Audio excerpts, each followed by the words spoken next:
Cette sculpture écarlate de l'artiste César va-t-elle prochainement sortir des réserves pour être exposée au musée des abattoirs?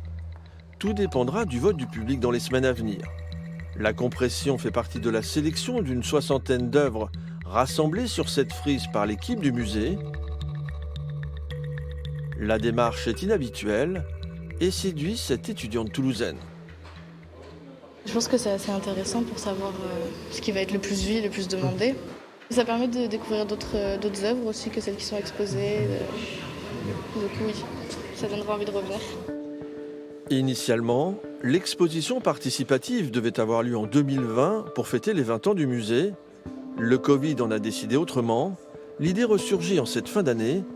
Chaque visiteur est invité à désigner 3 œuvres parmi cet ensemble de propositions variant les techniques et les formats.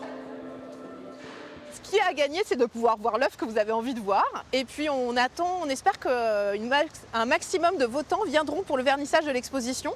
Le vernissage de l'exposition, c'est le 17 février à 18h. Et on espère que tous ceux qui auront, d'une certaine manière, fait le commissariat de l'exposition, comme on dit dans le jargon d'histoire de l'art et des musées, viendront découvrir leur exposition.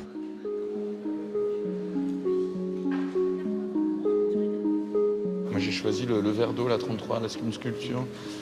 Ça m'intrigue là, je le vois en tout petit, ce verre d'eau, et je me dis quelle taille il a, comment il existerait là-haut dans l'espace. Est-ce qu'il va être rempli? Est-ce que l'eau va s'évaporer? Est-ce que le verre va tomber? Une vingtaine d'œuvres sera élue. Grâce à un site internet, tout le monde peut participer au suffrage sans forcément se rendre à Toulouse. Le musée des abattoirs détient 3880 œuvres et objets dans ses collections, de quoi augurer de nombreuses expositions participatives.